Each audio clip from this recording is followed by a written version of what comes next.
আসসালামু আলাইকুম। আমি পলি। আমি এখন আপনাদের একটি গল্প পড়ে শোনাচ্ছি। গল্পের নাম পরিযান। লিখেছেন ঈশিতা রহমান সানজিদা। পর্ব সংখ্যা 13 থেকে 15 পর্যন্ত সবগুলো একসাথে পড়ে শোনাচ্ছি। চারিদিকে কেমন ঘুমট ভাব, ঘুটঘুটে অন্ধকারে ছেয়ে গেছে আশেপাশে। দূরের কোনো স্থানে থেকে নিশাচর পাখিটা ডেকে উঠছে বারবার। এমতো অবস্থায় একটুও ভয় পাচ্ছে না পরি। অন্ধকার যেন পরীর সাহস আরও বাড়িয়ে দেয়। হারিকেনের আলো চারদিকে কিঞ্চিত আলোকিত করেছে। কাঠের ছোট জলচৌকির উপর শায়েরের খাবার রেখেছে পরি, কিন্তু শায়ের নেই। সে হয়তো কলপারে গেছে ভেবে পরি দাঁড়িয়ে আছে। জুম্মানকে দিয়ে যে কথা জানতে চেয়েছিল তা সে এখন নিজেই জিজ্ঞেস করবে বলে মন স্থির করলো পরি। তাই সে শায়েরের জন্য অপেক্ষা করতে লাগলো। কিছুক্ষণ পর শায়ের এসে খেতে বসে পড়ল। সারাদিন না খাওয়া সে, তার উপর আখিরের বলা কটু কথাগুলো সহ্য হয়নি ওর। মাথা গরম আছে। কারণে অকারণে আখির ওকে কথা শোনায়। কারণটা শায়ের বেশ বুঝতে পারে। জমিদার আফতাব শায়েরকে বেশি বিশ্বাস করে। শায়েরের পরামর্শগুলোকে একটু বেশি গুরুত্ব দেন তিনি, যা আখির একটুও পছন্দ করে না। তাই সব সময় সে পেতে থাকে কিভাবে শায়েরকে আফতাবের সামনে খারাপ বানানো যায়। আর সে সুযোগ আজকে সে পেয়ে গেছে। পালককে উদ্দেশ্য করে অনেক কিছুই শায়েরকে বলেছে, আর শায়ের চুপ করে শুনে গেছে। তাই সে রাগ ঝেড়েছে সে কুসুম রূপী পরীর উপর। কিন্তু শায়ের এখনও টের পায়নি যে ওর সামনে পরিয়ে দাঁড়িয়ে আছে। পরি ও নিজের উপস্থিতি জানান দেয়নি, কিন্তু খাওয়ার মধ্যেই শায়েরের চোখ পড়ল একজোড়া কমল পায়ের দিকে। ফর্সা পাজোড়ায় ভারী নুপুর চকচক করছে হারিকেনের লাল আলোতে। যদিও ওর সামন দাঁড়ানো রমণীর মুখটা ঢাকা, তবুও শায়েরের মস্তিষ্ক ভয়ের আশঙ্কা পেল। সে বুঝে গেল এই রমণীটি কুসুম নয়। খাওয়া ফেলে ছিটকে দূরে সরে এলো শায়ের। আচমকা শায়েরকে দাঁড়াতে দেখে পরি কিছুটা কেঁপে ওঠে। সেও দুপা পিছিয়ে যায়। শায়ের থমথমে গলায় বলল, আপনি কেন এসেছেন? আপনি কি জানেন না যে আপনার উপস্থিতি প্রতিটা পুরুষের জন্য বিপজ্জনক? চলে যান এখান থেকে, অন্দরে ফিরে যান তাড়াতাড়ি, না হলে আমার বিপদ।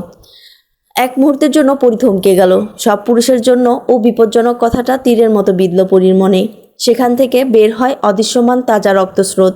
সে কম্পিত কণ্ঠে বলে উঠল, আমি তো পালক আপা।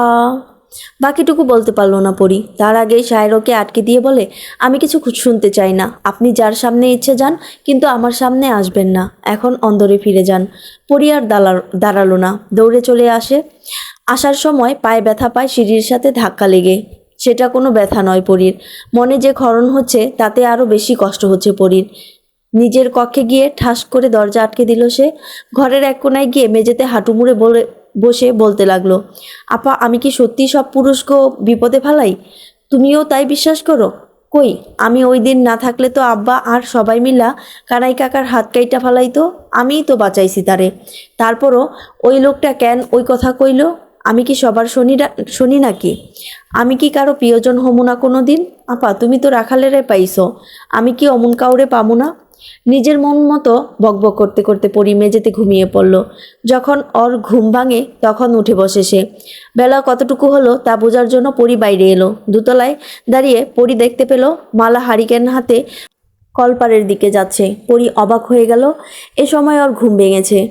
কিছুক্ষণ দাঁড়িয়ে থেকে পরি নিজেও গেল অজু করতে। ফজরের নামাজ পড়ে পরি আর ঘুমালো না। অন্দরের উঠোন জুড়ে হাঁটাহাঁটি করতে লাগলো। কুসুম ভোরেই ঘুম থেকে ওঠে। আজও তার ব্যতিক্রম হলো না। সে চোখ কসলাতে কসলাতে উঠে পরীকে দেখে চমকে গেল। পরীর দিকে এগিয়ে এসে বলল, পরি আপা, আপনি এত সকাল সকাল উঠছেন? আমার তো বিশ্বাস হইতাছে না। বকর বকর না কইরা সামনে থেকে সর। তুই আইস আমার সামনে আসবি না। আর যদি আসস তাইলে ওই পানিতে তরে চুবামো। রাতের রাগটা পরি কুসুমের উপর ছাড়লো। কুসুম বেচারি কিছুই বুঝলো না। এই সকালে তো কিছু করেনি, তাহলে এভাবে বলল কেন পরি? এই সকালে কাকে চুবাবে পরি? নারী কণ্ঠস্বর পেয়ে ঘাড় ঘুরালো পরি। চোখের সামনে রূপালীকে দেখে আনন্দে আত্মহারা হয়ে ছুটে গেল। ঝাপটে ধরল বোনকে কাছে পেয়ে। খুশিতে রূপালীও আগলে নিল আদরের ছোট বোনকে। কিছুক্ষণ দু বোন আলিঙ্গন করে তবে শান্ত হলো। পরি হাঁক ছাড়ল, আম্মা, ও আম্মা যান, আপনি কই? দেখেন কেডা আইছে। নিজের ঘর থেকে বেরিয়ে এলো মালা। রূপালীকে দেখে সেও চমকে গেল। রূপালী মালাকে সালাম দিয়ে বলল, কেমন আছেন আম্মা? শরীর ভালো তো? ভালো। তা জামাই কই? বৈঠক ঘরে। আম্মার সাথে নওশাদও এসেছে? আপনি ওদের নাস্তা দেন, আমি ঘরে যাই। পরি আয় আমার সাথে। পরি খুশি মনে রূপালীর পেছন পেছন দোতলায় নিজের ঘরে গেল। তালাবদ্ধ ছিল রূপালীর ঘর। পরি গিয়ে চাবি নিয়ে আসে, নিজ হাতে সব পরিষ্কার করে।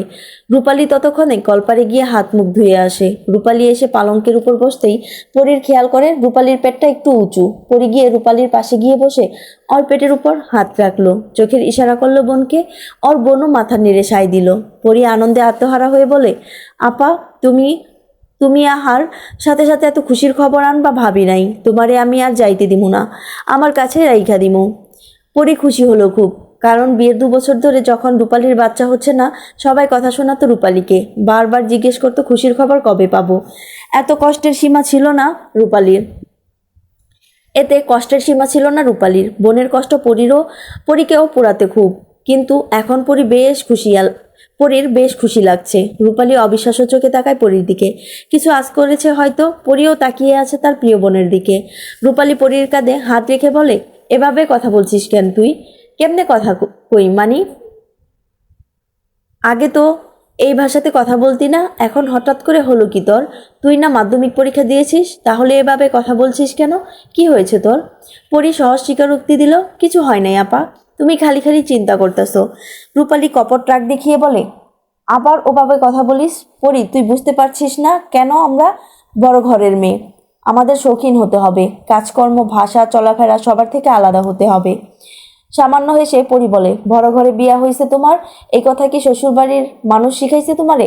একটা কথা মনে রাখো আপা, কবর কিন্তু ধনী গরিব আর ভাষা দেখে না। আর আমি আগের থেকে বদলাইয়া গেছি। বদলা বদলালে হবে না পরি, তুই আগের মতো হ। তীক্ষ্ণ চাহনিতে রূপালীর দিকে তাকালো পরি। অদ্ভুত হাসি ফুটে উঠল। ফিসফিস করে বলল, তুমি কি চাও, আগের পরীকে? রূপালী থমকে গেল। পরির চোখের দিকে তাকিয়ে আমতা আমতা করে বলল, শুধু ভাষা ঠিক কর, তাতেই হবে। তোর মনে নেই বড় আপার কথা? বড় আপা বলেছিল সব সময় এই পরিবারের সম্মান রক্ষা করতে, আর গ্রাম্য ভাষা সেও পছন্দ করতেন না। আমাকে তোকে সব সময় তো শুদ্ধ ভাষায় কথা বলতো। পরীর দুর্বল জায়গায় হাত দিয়ে ফেলেছে রূপালী। রূপালী খুব ভালো করেই জানে যে পরী একমাত্র সোনালীর কথা মান্য করে, তাই সে পরীকে আটকে দিয়েছে। আসল কথা এখনো পরীকে জানায়নি রূপালী। পরীর জন্য একটা সম্বন্ধ এনেছে সে, নওশাদের জন্য। নওশাদ রূপালীর মামা শ্বশুরের ছেলে। ফুফাতো ভাইয়ের বিয়েতে নওশাদ এসেছিল, কিন্তু 13 বছরের পরই তখন মায়ের আদেশে ঘরবন্দি।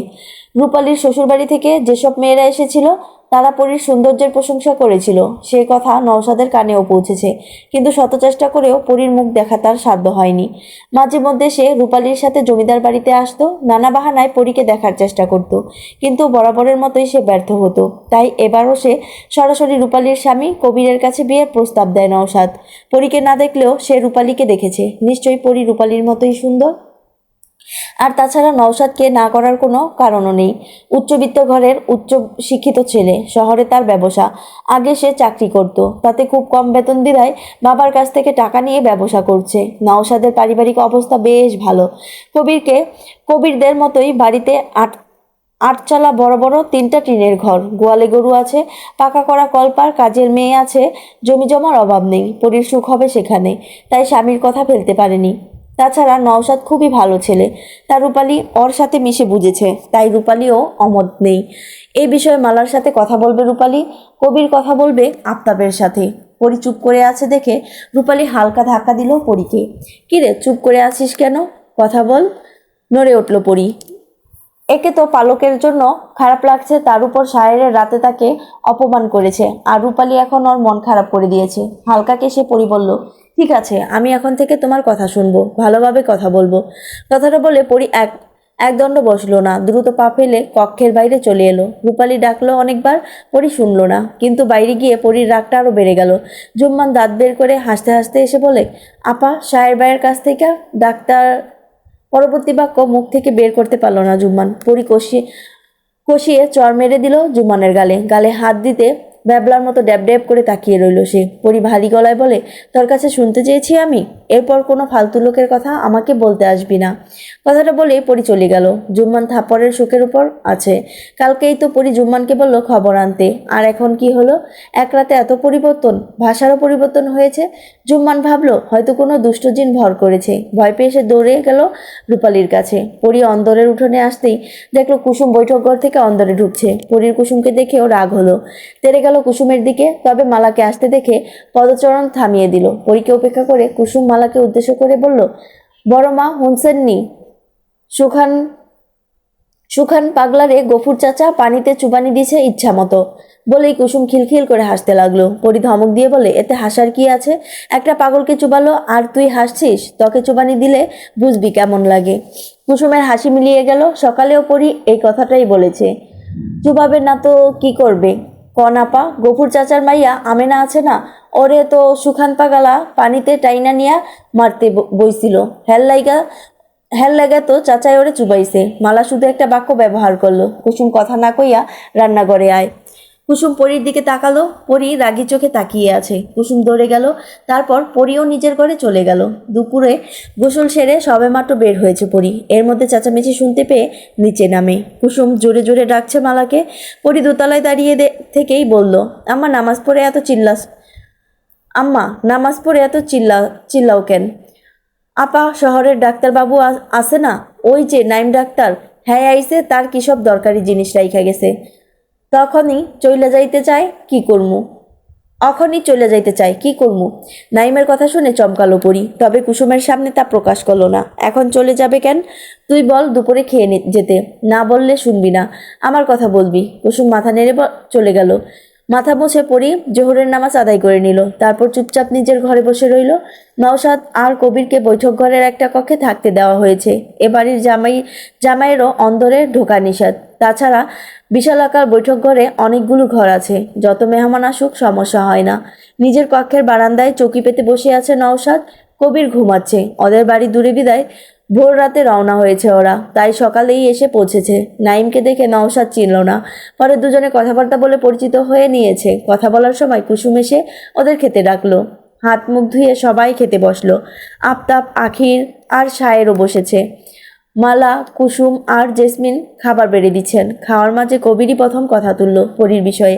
আফতাবকে উদ্দেশ্য করে বলল, আব্বা আমার একটা কথা আছে। কি কথা?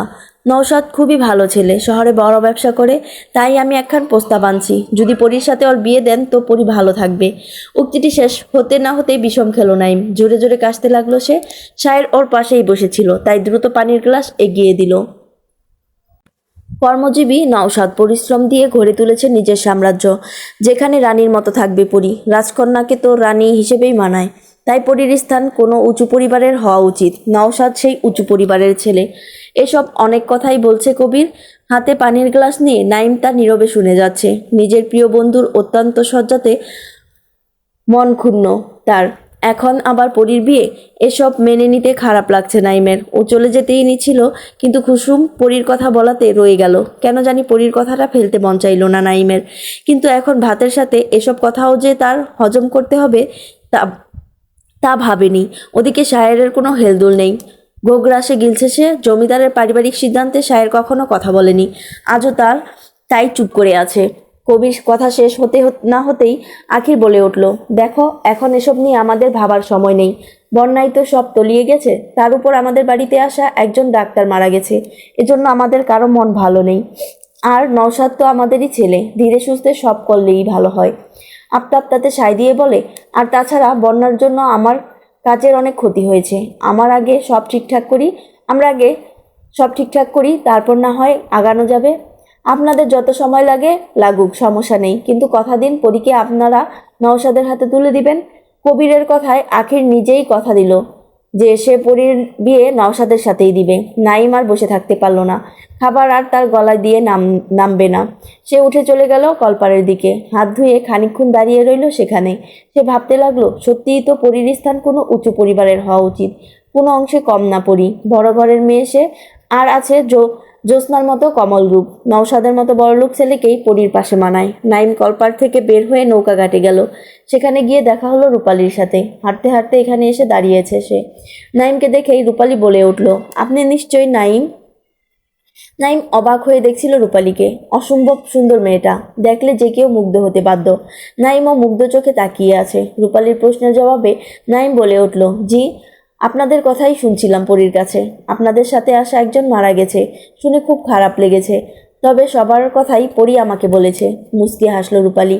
নাইম এখনো অদ্ভুত চোখে দেখছে রূপালীকে, তবে পরী ওর কথা বলেছে শুনে ভালো লাগলো নাইমের। ও, আমি তো পরিচয় দেইনি, আমি রূপালী, পরীর মেজ বোন। আজকে সকালেই এসেছি। এখন নাইম চিন্তামুক্ত হলো। পরীর বোন রূপালী, এজন্যই এত সুন্দর। পরী নিশ্চয়ই রূপালীর মতোই সুন্দর। নাইম বলল, ও, আমি আপনাকে তো দেখিনি, তাই চিনতে পারিনি। কিন্তু আপনি অন্দর থেকে বাইরে এসেছেন কেন? বুঝলাম না আপনার কথা। আমি যতদূর জানি অন্দর থেকে মেয়েরা খুব কম বের হয়, আর আপনার বোন পরী তো বেরই হয় না। আপনি বের হয়েছেন, তাই বললাম আর কি। আপনি তো ঘরের খবর সব জেনে গেছেন দেখছি। অন্দর থেকে মহিলাদের বের হওয়া সম্পূর্ণ নিষেধ না। জমিদার বাড়ির আশেপাশে যেতে পারবে, কিন্তু পরীর কথা আলাদা। ওর তো কোনো পুরুষকে মুখ দেখানো বারণ। এটা আম্মার কথা। আব্বা এসবে নেই। মাথা নেড়ে নাইম বলে, ও, আপনি নাকি আজই চলে যাবেন? থেকে গেলে ভালো হতো। না, আসলে পালকের বাবা মা অনেক দুর্বল হয়ে গেছে, মেয়েকে হারিয়ে পাগল প্রায়। আমরা সেখানেই আছি, এখন সেখানেই যেতে হবে। যদি কখনো সময় হয় তো এসে দেখা করে যাব। মালা জেসমিনকে বলে নাইম আর অপেক্ষা করলো না। নিজ গন্তব্যের উদ্দেশ্যে রওনা হয়ে গেল। বিকেলের দিকে রূপালী পরীকে ডেকে এনে মাথায় তেল দিয়ে দিচ্ছে। পরী চুপ করে উদাসীন হয়ে বসে আছে। কেন জানি মনটা ভালো নেই তার। কারোর সাথে কথা বলতে ভালো লাগছে না। সে এক মনে তাকিয়ে আছে বৈঠক ঘরের দরজার দিকে। ইচ্ছে করছে এক ছুটে বের হয়ে যেতে, কিন্তু মাঝে ওর পা দুটো আটকে দিয়েছে। এরকম বন্দি জীবন ওর ভালো লাগে না। মুক্ত পাখিদের মতো উঠতে চায় পরী। তা বোধ হয় কখনোই সম্ভব নয়। তোর কি মন খারাপ? কি হয়েছে? জানি না, বোধ হয় মনের অসুখ করেছে। এই অসুখ ভালো না, ডাক্তার দেখাইতে হইবে। কুসুম আস্তে আস্তে বলে উঠল, খুবই সুন্দর ডাক্তার গো আপা, আমি দেখছি। পরী আপার লগে মানাইব অনেক। পরী বুঝলো না কুসুমের কথা, তাই সে বলে, কি বলস এসব তুই? আল্লাহ, আপনি জানেন না, মেজো আপার দেওরের লগে আপনার বিয়া ঠিক। আহা, কি সুন্দর পোলাটা, আপনার লগে অনেক মানাইব। পরী চট করে দাঁড়িয়ে গেল। রূপালীর দিকে প্রশ্নাত্মক দৃষ্টিতে তাকাতেই সে বলল, আরে নওশাদ, ছেলেটা খুব ভালো। তোর দুলাবাই। পরীর হুঙ্কারে থেমে গেল রূপালী। দুলাবাইকে বলো আর না এগোতে, না হলে আমাকে তো চেনই। বয়স দেখে আমি কারো সাথে না কথা বলি, না গায়ে হাত তুলি, সেটা ভালো করে জানো। পরী, তোর সাহস তো কম না, নিজের দুলাবাইকে নিয়ে এসব বলে কেউ? ধমকে উঠল রূপালী। বা স্বামীর জন্য এত ভালোবাসা, এত দরদ, তাহলে ওই স্বামী কেন তোমাকে রেখে অন্য মেয়েকে বিয়ে করতে চেয়েছিল? ভালোবাসা কি তার নেই? পিছনের কথা বাদ দে, তুই কি তোর দুলাবাইকে মানতে পারছিস না? তুমি পেরেছো মানতে, সিরাজ বাইকে ছেড়ে? পরী, চুপ কর। রূপালী মুখ চেপে ধরল পরীর। আশেপাশে ভয়ার্ত নজর বুলিয়ে দেখে নিল আর কেউ আছে কিনা। না, কেউ নেই। পরী নিজের মুখ থেকে বোনের হাত সরিয়ে বলে, একই রক্তের গন্ধও এক হয়। তোমার দেওরেরও তাই। আমাকে রাগাবে না। যে রক্তকে ঘৃণা করি সে রক্তকে নিজের করে নিতে পারবো না। পরী দোতলায় দৌড়ে গেল। রূপালী বারবার পরীকে ডাকতে লাগলো। বলতে লাগলো, নওশাদ ওরকম নয়, সে ভালো ছেলে। কিন্তু পরী সে কথা কানেও নিল না। কুসুম ঠায় দাঁড়িয়ে আছে। পরীর কথাগুলো ওকে শুকে পাঠিয়ে দিয়েছে। রূপালী আস্তে আস্তে নিজের ঘরে গিয়ে দরজা আটকালো। সাথে সাথে ওর কপোলদ্বয় ভিজে গেল বিন্দু বিন্দু অশ্রুকণায়। সিরাজকে ভালোবেসেছিল রূপালী, পাগলের মতো ভালোবেসেছে। কিন্তু তার সাথে মিলন হলো না রূপালীর। সদ্য ফুটা ফুলটা অকালেই ঝরে গেছে, কিন্তু রেখে গেছে তার সুবাস, যা কখনোই ভুলতে পারবে না রূপালী। ও পারে না ভেতরের ক্ষতটা কাউকে দেখাতে, কিন্তু পরী তা ঠিকই দেখতে পায়। তবে কখনোই বলেনি, আজ রাগের মাথায় বলে দিয়েছে পরী। এতে অনেক আঘাত পেয়েছে রূপালীর মন। পালঙ্কের উপর বসে কাঁদছে সে, আর ফেলে আসা স্মৃতিচারণ করছে। আফতাবের কর্মচারী ছিল সিরাজ। সেই সুবাদে জমিদার বাড়িতে আসা যাওয়া চলতো সিরাজের। রূপালীর সাথে প্রতিদিন দেখা হতো ওর, কথা হতো। আবার রূপালী এটা ওটা এগিয়ে দিত। এভাবে কখন যে ওদের মন দেয়া নেওয়া হয়েছিল তা দুজন টের পায়নি। কিন্তু এই প্রকৃতি মেনে নিল না ওদের ভালোবাসা। ঝড় তুলে আলাদা করে দিল দুজনকে। রূপালীর বিয়ের পর আর দেখেনি সিরাজকে। এক বুক কষ্ট নিয়ে সে পাড়ি দিয়েছে দূর অজানায়, আর রেখে গেছে মন ভাঙা কিশোরীর এক সমুদ্র অশ্রুসিক্ত নয়ন। কত যে কেঁদেছে রূপালী। কাঁদতে কাঁদতে যখন চোখের পানি সব শুকিয়ে গেছে, তখন আর কাঁদত না। কিন্তু আজ আবার অশ্রুধারারা হানা দিয়েছে। ভাঙ্গা মনটা আবার নতুন করে ভাঙছে। নিজের ঘরে বসে রাগে ফুঁসছে পরী। নওশাদকে সে কিছুতেই বিয়ে করবে না। কবিরের রক্তই তো নওশাদ। এদের সবার স্বভাবও এক। রূপালী বাচ্চা হচ্ছিল না দেখে কবির দ্বিতীয় বিয়ে করতে চেয়েছিল। পাত্রীও দেখেছিল। সেদিন মালাকে জড়িয়ে ধরে অনেক কেঁদেছিল রূপালী। দরজার বাইরে দাঁড়িয়ে সবই দেখেছে পরী। তারপর থেকেই কবিরকে ঘৃণা করে পরী। ওর ধারণা পুরুষরা কেবল নারীদের ব্যবহার করতেই জানে, ভালোবাসতে জানে না। সিদ্ধান্ত নিয়েছে নওশাদকে কিছুতেই বিয়ে করবে না। এতে আফতাবের সাথে যুদ্ধ করবে সে। বাকি দু বোনের মতো সে নরম না, তার সাহস ও বুদ্ধি দুটোই অনেক। নওশাদ চকি পেতে বসে আছে। জুম্মান ঘাটে নৌকা ভিড়িয়ে অন্দরে যাচ্ছিল। নওশাদকে দেখে নওশাদ জুম্মানকে দেখে ডাকলো। নওশাদ হেসে বলল, কোথায় গিয়েছিলে? শাপলা বিলে। পরি আপা আমার উপর রাগ করছে। শাপলাগুলা দিলে আপা খুশি হইব। শাপলা তোমার আপার পছন্দ? তবে পদ্মফুল অনেক বেশি পছন্দ করে আপা। কিন্তু আমি তো পদ্মফুল পাইলাম না, গ্রামের সব পোলাপান লইয়া গেছে। আর এই বিকালে কি ফুল ফুটে? আমি কলি আনছি, এখন হাত দিয়া ফুল ফুটামো, তারপর আপারে দিমো। হাসলো নওশাদ। জুম্মানের মাথায় হাত বুলিয়ে দিয়ে বলে, আচ্ছা যাও, সন্ধ্যার পর আমার সাথে দেখা করো, কথা আছে। জুম্মান মাথা নেড়ে অন্দরে ঢুকলো। নওশাদ চেয়ে রইল জুম্মানের যাওয়ার পানে। এই ছেলেটা খুব শীঘ্রই ওর একমাত্র শালাবাবু হতে চলেছে। ভাবতেও ভালো লাগছে ওর। খাওয়ার সময় ভদ্র ছেলের মতো চুপ করেছিল সে। ভাবটা এমন ছিল যেন লজ্জা পাচ্ছে। অবশ্য একটু লজ্জা লাগছিল ওর, কিন্তু অভিনয় করেছে বেশি।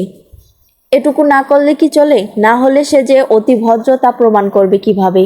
সবাই তো তাকে ভালো বলছে, কিন্তু পরি, সে কি বলে? পরির মনের কথা তো জানা দরকার। নওশাদের ভাবনার মাঝে কবির এসে বলল, কি রে, এখানে বসে আছিস যে? আসার পর তো দুদণ্ড বিশ্রাম করলি না। নওশাদ হেসে বলে, তোমার শালিকে বউ করে এনে দাও, তারপর দেখবে দিন রাত শুধু বিশ্রাম করছি। কবির নওশাদের পিঠ চাপড়ে বসতে বসতে বলল, ভালো কথা বলছিস দেখছি। আচ্ছা ভাই, তুমি কখনো পরীকে দেখনি? পরী তো ওর কাকার সামনেই আসে না, আমার সামনে আসবে কেমনে? তোর কপাল ভালো রে নওশাদ। এই পরীকে পাওয়ার জন্য কত পুরুষ বুকে পাথর বাঁধে, আর তুই সে পরীকে ঘরে তুলবি? ভাগ্য ভালো কি না জানি না, তবে পরীর জন্য যা করতে হয় এই নওশাদ তা করবে। আমি পরীকে না দেখেই পছন্দ করি। তুমি জানো, আমি এই বাড়িতে শুধু পরীর জন্য আসতাম, কিন্তু পরীর দর্শন পেতাম না। আমার খুব খারাপ লাগে। পরী কেন সামনে আসে না? কিন্তু স্বপ্নে আমি দেখি পরীরে। চোখ, নাক, মুখ স্বপ্নেই আঁকি। তাই পরীরে কিন্তু আমার চাই। চিন্তা করিস না, পরী তোর হবে। তোর ভালোবাসা সফল হবে নওশাদ। সৌজন্যমূলক হাসি দিল নওশাদ। পরীর জন্য যে তার আর তর সইছে না। মন চাইছে এখনই ছুটে অন্দরমহলে যেতে, আর পরীর সুন্দর বদনখানার মুখখানি দেখতে। কিন্তু এটা করলে বেয়াদবি করা হবে, তাই মনের অদম্য ইচ্ছা বিসর্জন দিয়ে বসে রইল। জুম্মান শাপলার কলিগুলোর সাথে এক প্রকার যুদ্ধ করে তাদের ফুলে রূপান্তরিত করলো। তারপর গুটি গুটি পায়ে পরীর ঘরে গেল। নীল রঙের ফিতা দিয়ে চুল বাঁধছে পরী। জুম্মান আস্তে করে পরীর পিছনে গিয়ে দাঁড়াতেই পরী বলে উঠল, এখানে এসেছিস কেন? আপা দেখো, তোমার লাইগা শাপলা আনছি। আমি বিলে যাইয়া নিজেই তুইলা আনছি, নাও না আপা। পরী ঘুরে জুম্মানের মুখের দিকে তাকালো। কাদো কাদো মুখ করে শাপলা বাড়িয়ে দিয়েছে জুম্মান। পরী আর না করলো না, হাত বাড়িয়ে শাপলাগুলো নিল। সাথে সাথে জুম্মানের মুখে হাসি ফুটে উঠল। সে বলল, তোমার রাগ কমছে আপা? আমি তো ভাবলাম আপার হইল কি। কোথাও কেমনে জানি কও কথাও জানি কেমনে কও। কেন ভালো লাগে না? শুন, তুই জমিদারের ছেলে জুম্মান, তুই এই গ্রামের সবচেয়ে ধনী ছেলে। তোর সবকিছুই তো সবার থেকে আলাদা হতে হবে, তাই শুদ্ধ ভাষায় কথা বলবি, মনে থাকবে? জুম্মান মাথা নেড়ে বলল, আমি তো তোমার মতো কথা কইতে পারি না, আমি শেখাবো তোকে। পরি ভেবে নিয়েছে যে জুম্মানকেও নিজের মতো করে তৈরি করবে, তাই জুম্মানকে এটা ওটা শেখাতে লাগলো, সাথে কিছু গভীর পরামর্শ করতে লাগলো। সকাল সকাল ঘুম থেকে উঠেই অঘটন ঘটিয়ে ফেললো নওশাদ। না, সে ঘটায়নি, অঘটন নিজেই তাকে ঘটিয়েছে। ঘুম ঘুম চোখে ঘর থেকে বের হতেই ধপাস করে পড়ল গিয়ে গোবর গাদায়। পুরো শরীর মাখামাখি হয়ে গেল গোবরে। বিশ্রী গন্ধ আসছে পুরো শরীর থেকে। নওশাদের নিজেরই বমি পেয়ে গেল তা দেখে। এরকম করে কে গোবর ফেলে রেখে গেল? উঠে দাঁড়াতে গিয়ে দ্বিতীয়বারের মতো পড়ল সে। বিরক্ত হয়ে হাতে ভর দিয়ে উঠে দাঁড়ালো নওশাদ। শায়ের সবেমাত্র ঘুম থেকে উঠেছে। নওশাদের অবস্থা দেখে হাসি পেলেও চেপে গেল সে। বলে উঠল, কি ব্যাপার হবু জামাই, বিয়ে হতে এখনো দেরি, আর আপনি এখনই গোবর খেলা শুরু করে দিয়েছেন? শায়েরের কটাক্ষ করে বলা কথাগুলো ভালো না লাগলেও তা হজম করে নিল নওশাদ। বলল, আর বলবেন না, কে যেন এখানে গোবর রেখে গেছে, আসতেই পড়ে গেলাম। নওশাদ নিজেকে নিয়ে ব্যস্ত হয়ে গেল। হঠাৎ শায়েরের চোখ গেল অন্দরের দরজার দিকে। কয়েক জোড়া পা দেখা যাচ্ছে। সন্দেহ মনে সে কুসুমকে ডাকতেই পাগুলো সরে গেল। কুসুম এলো হাতে পানি ভর্তি বালতি আর ঝাড়ু নিয়ে। কুসুম নওশাদের দিকে তাকিয়ে বলল, ইস রে, কি অবস্থা! কেমনে হইল? জবাবটা সায়ের এগিয়ে এসে দিল। এখানে গোবর রেখেছে কে?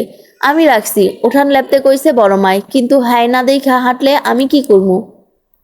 কুসুম পানির বালতি সমেত নওশাদের দিকে এগিয়ে গিয়ে বলল, আহারে কি গন্ধ আসতাছে, খারান এখনই গতর ধুইয়া দিতাছি। কুসুম বালতির সব পানি ঢেলে দিল নওশাদের মাথায়। প্রচণ্ড রেগে গেল নওশাদ। কুসুমকে ধমক দিয়ে চলে গেল কাপড় কলপারের দিকে। কুসুমের কাজ দেখে সায়ের হেসে ফেলল। কুসুম অন্দরে চলে গেল। সায়েরের খেয়াল করলো কুসুমের পাজোড়া আরেক জোড়া পায়ের সাথে মিলিত হয়েছে। সায়ের চিন্তা করলো এটা কি অনাকাঙ্ক্ষিত ঘটনা নাকি কেউ কাঙ্ক্ষিতভাবে ঘটনা ঘটিয়েছে। কুসুম দৌড়ে পরীর কাছে গেল। এতক্ষণ পরী আর জুম্মান দাঁড়িয়ে দাঁড়িয়ে দেখছিল আর হাসছিল। পরিকল্পনাটা পুরোই পরীর। সে চায় নওশাদ যেন এখান থেকে চলে যায়। তাই আজ থেকে নওশাদকে সে নাকানি চুপানি খাওয়াবে। সেজন্য কুসুম আর জুম্মানকে হাত করেছে সে। কুসুমের সাথে কথা বলে পরী নিজের ঘরের দিকে পা বাড়ায়। পরিয়াপা কুসুমের ডাকে ফিরে তাকায়। পরী, আপনার পায়ের আরেকখান নুপুর কই? নিজের পায়ের দিকে তাকাতেই চোখ জলে ভরে ওঠে পরীর। আরেকটা নুপুর গেল কোথায়? কখন খুলে পড়ে গেছে তা টেরই পায়নি পরী। নুপুর জোড়া যে সোনালির, যাওয়ার আগে পরীকে দিয়ে গেছে, কিন্তু পরী তার মূল্য দিতে পারেনি, হারিয়ে ফেললো সেটা। চোখ মুছে পরী মেঝেতে বসে পড়ল। সোনালির এই একটা স্মৃতি পরীর কাছে ছিল, কিন্তু তার প্রতি হেয়ালিপনা কিভাবে করতে পারল পরী?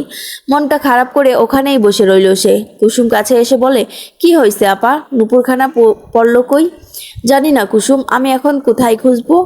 জুম্মান পরীর পাশে বসে বলল, তুমি চিন্তা করো না আপা, তুমি তো অন্দরমহল ছাড়া কোনোখানে যাও না, পুরো অন্দর খুঁজলেই পাওয়া যাইব। পরী ভেবে দেখলো কথাটা ঠিকই বলেছে জুম্মান, কিন্তু সে তো বৈঠক ঘরেও গিয়েছিল। তাই পরী বলল, তুই আর কুসুম বৈঠকে গিয়ে খোঁজ, আমি অন্দরে দেখতাছি। কুসুম আর জুম্মান তাই করে। বৈঠক ঘরের আনাচে কানাচে খুঁজতে লাগলো দুজন। সায়ের নিজের ঘর থেকে বের হয়ে দেখলো ওরা উকিঝুঁকি দিচ্ছে। সায়ের কিছু বলতে চাইলো, কিন্তু পারল না।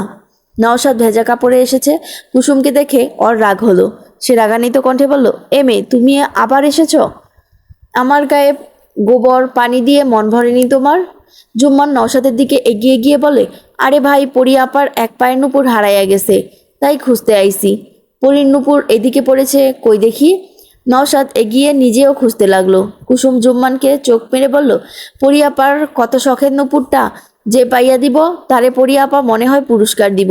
চলো জুম্মান, ভালো কইরা খুঁজি। পরীর মন পাওয়ার লোভে নওশাদ বলল, তোমরা যাও, পরীর নুপুর আমি খুঁজে দিব। দেখেন কিন্তু হবুদুলাবাই, তাইলে পরী আপা আপনার উপর খুব খুশি হইব। নওশাদের পাগলামো দেখে শায়ের হেসেই যাচ্ছে। কি নাকানি চুবানি দিচ্ছে ওরা। হঠাৎই শায়েরের খেয়াল হলো সকাল থেকে সে একটু বেশি হাসছে। আগে তো হাসতই না। হলো কি ওর? এসব ভাবতে ভাবতে শায়ের নিজ গন্তব্যে চলে গেল। শায়ের যখন ফিরল তখন বেলা 10:30 বেশি বাজে। এসে দেখলো নওশাদ এখনও সেই হারানো নুপুর খুঁজে যাচ্ছে। শায়ের হাসি চেপে এগিয়ে গিয়ে বলল, আপনি এখনও সেই নুপুর খুঁজে যাচ্ছেন? কি করব বলুন, পরীর নুপুর বলে কথা। আচ্ছা, আপনি কি ছোট কন্যাকে কখনো এখানে আসতে দেখেছেন? না তো, তাহলে তার নুপুর এখানে আসবে কিভাবে? বোকা বনে গেল নওশাদ। তাই তো, পরী তো কখনো বৈঠক ঘরে আসে না, তাহলে নুপুর আসবে কোথা থেকে? তাহলে কি ওই কুসুম ওকে বোকা বানালো? রাগে গজগজ করতে করতে নওশাদ নিজের ঘরে চলে গেল। শায়ের মুচকি হেসে নিজের ঘরে চলে গেল। হতাশ হয়ে নিজের ঘরে বসে আছে পরী, খালি পায়ের দিকে তাকিয়ে আছে। সারা অন্দর খুঁজেও নুপুরটা পাওয়া গেল না। তারপর থেকেই পরীর মনটা একটু বেশিই খারাপ। পালঙ্ক থেকে উঠে গিয়ে সে জানালার কাছে গিয়ে দাঁড়ালো। এক ঝাঁক মুক্ত দেখতে দেখতে বড়ই ভালো লাগছে তা পরীর। মনে হচ্ছে সোনালি ওর কাছেই আছে। কিন্তু এই ভালোবাসার স্থায়িত্ব বেশিক্ষণ হলো না। দরজার ক্যাচক্যাচ শব্দে ফিরে তাকালো সে। রূপালী এসেছে। সে পরীর কাছে এসে দাঁড়ালো। শান্ত গলায় বলল, রাগ করে আছিস আমার উপর? পরী মুখ ঘুরিয়ে নিয়ে বলল, না। পরী, আমি সিরাজকে ভালোবেসেছি, আর বড় আপা রাখালকে। বড় আপার ভাগ্যে তার ভালোবাসা থাকলেও আমার ভাগ্যে নেই। কষ্ট হলেও আমি মানিয়ে নিচ্ছি। পরী, তুই কেন পারবি না? তুই তো কাউকে ভালোবাসিস না। তোর তো কোনো কষ্ট হবে না পরী। আমার মতো তো অতীতের স্মৃতি নিয়ে তোকে ভাসতে হবে না। ভালোবাসার মানুষকে যেমন ভোলা যায় না, তেমনি ঘৃণাও করা করা মানুষকে ভালোবাসা যায় না। এভাবে বলিস না পরি, নওশাদকে আমি চিনি, ও খুবই ভালো ছেলে। নিজের স্বামীকে এতদিন চিনতে পারলে না, আর তুমি চিনবে তোমার দেওরকে? হাসালে আপা তুমি। কথার জালে বরাবর রূপালীকে পেঁচিয়ে ফেলছে পরি। আর কিছুই বলল না, বলার নেই রূপালীর। যা করার এখন নওশাদকেই করতে হবে। পরীকে বোঝাতে হবে যে নওশাদ খুবই ভালো ছেলে। রূপালী আস্তে করে পরীর ঘর থেকে বের হয়ে এলো। পরি আবার জানালার ধারে গিয়ে আকাশ পানে তাকালো। আজ আকাশে মেঘ নেই, ঝকঝকে রোদ উঠেছে, অথচ পরীর মনে রোদ নেই, মেঘে ঢাকা পড়েছে তার মনের সূর্যটা। পরী গুমরা মুখে আকাশটাকে দেখে চলেছে। মালা মুখ কালো করে বসে আছে, পাশেই রূপালী বসে। মালা সায় দিচ্ছে না পরীর বিয়েতে। সে তো নওশাদকে ভালোভাবে চেনে না, আর তাছাড়া নওশাদের পরিবার কেমন তাও জানে না। সোনালি তো চলেই গিয়েছে। রূপালী অনেক কষ্টে নিজের সুখ খুঁজে পেয়েছে, কিন্তু পরীর ব্যাপারে মালা খুব সচেতন। তাই মালার মনের ভেতর নাড়া দিচ্ছে ভয়। রূপালীর বারবার মালাকে বুঝিয়েও মানাতে পারছে না। জুম্মান ঘাটে গেল পানি কতটুকু কমেছে তা দেখার জন্য। লাঠিটা উঠিয়ে এসে দেখলো অনেক পানি কমে গেছে। যাদের বাড়িঘর একটু উঁচুতে ছিল তাদের ঘর জেগেছে। দু এক পরিবার ঘর ঠিক করে সেখানে থাকছে। বন্যা এসেছে আজ 26 দিন চলছে। জুম্মান সব হিসেব করে রেখেছে। হিসেবের দিক দিয়ে জুম্মান খুবই সচেতন। সে লাঠিটা আবার পুঁতে দিল। ঘুরে দাঁড়াতেই দেখলো নওশাদ দাঁড়িয়ে আছে। মিথ্যে বললে কেন আমাকে?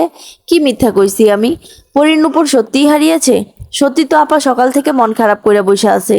সন্দিহান চোখে জুম্মানের দিকে তাকিয়ে নওশাদ বলল, তোমার আপা তো বৈঠক ঘরে আসে না, তাহলে নূপুরটা বৈঠক ঘরে আসবে কিভাবে? জুম্মান মাথা চুলকে বলল, সেটাও তো কথা। তাহলে আপা বৈঠক ঘরে আমাকে খুঁজতে কইল কেন? নওশাদ বুঝলো যে ছোট্ট জুম্মান কিছুই জানে না।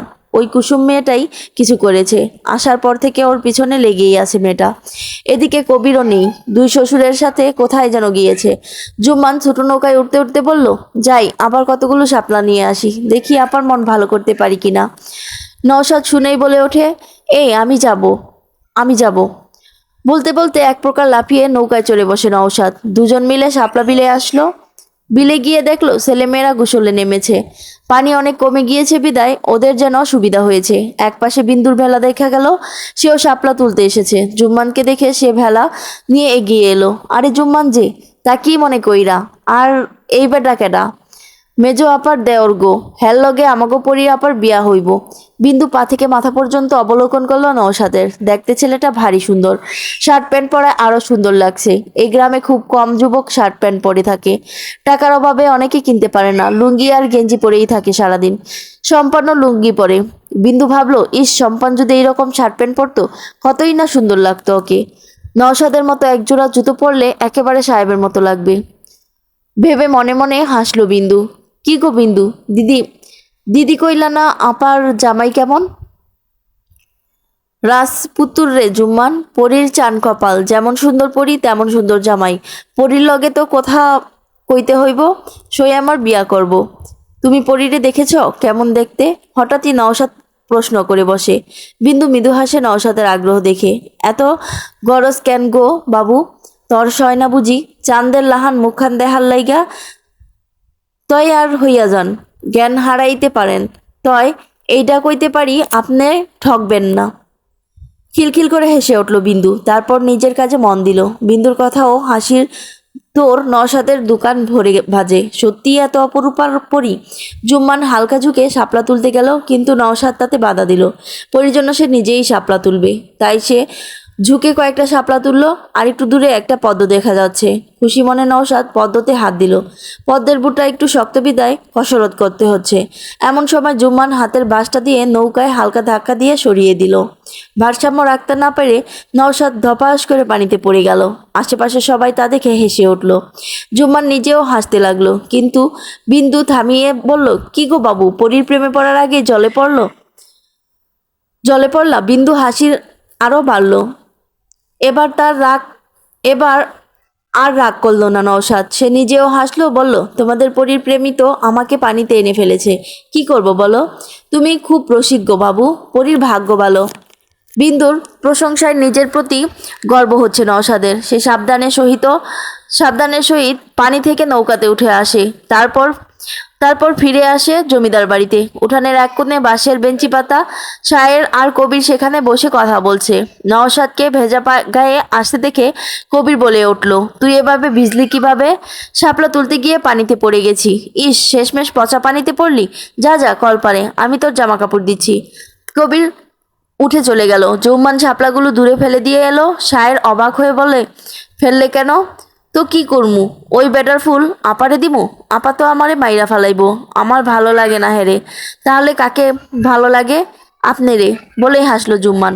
শায়ের বেশ অবাক হয়ে বলে, আমার থেকেও তো তোমার নওশাদ ভাই বেশি সুন্দর, তাও তারে আমার ভালো লাগে না। হের চেহারায় কোনো মায়া নাই, কিন্তু আপনার আছে। আপনি অনেক ভালো মানুষ, আপনার কথাও ভালো লাগে। তাজ্জব বনে গেল শায়ের। মাথা ঠিক আছে তো জুম্মানের? কোথায় নওশাদ আর কোথায় সে? আকাশ পাতাল তফাৎ। আর তার সাথে তো নওশাদের তুলনা হয় না। জুম্মান চলে যেতে নিচ্ছিল, কিন্তু আবার শায়েরের সামনে এসে বলে, একখান কথা কই সুন্দর ভাই, পরি আপার লগে আপনারে কিন্তু খুব মানাইব। কথা শেষ করে জুম্মান আর দাঁড়ালো না, দৌড়ে অন্দরের ভেতর চলে গেল। শায়ের স্তব্ধ হয়ে বসে রইল। পরে ভাবলো, ছোট্ট ছেলে, মনে যা এসেছে তাই বলেছে। বুঝলে এ কথা বলতো না। কোথায় রাজকুমারী আর কোথায় সামান্য মালি। ঘুটঘুটে অন্ধকার, রাত্রি অনেক, তা বোঝাই যাচ্ছে। মধ্যরাতের বেশি তো হবেই। জমিদার বাড়ির চাকররা পর্যন্ত ঘুমিয়ে পড়েছে। অন্দরের দরজা খুলে বৈঠকে প্রবেশ করে কেউ। তার হাতে হারিকেন, মুখটা সপ্তবর্ণে ঢেকে কিছু একটা খোঁজার আপ্রাণ চেষ্টা করছে, কিন্তু পাচ্ছে না। তবুও সে হাল ছাড়ছে না। তখনই একটা ভারী পুরুষালী কণ্ঠস্বর বেশে আসে, আপনি আবার বৈঠকে এসেছেন? এই ছিল পরিজানের 13 থেকে 15 পর্যন্ত সবগুলো পর্ব একসাথে।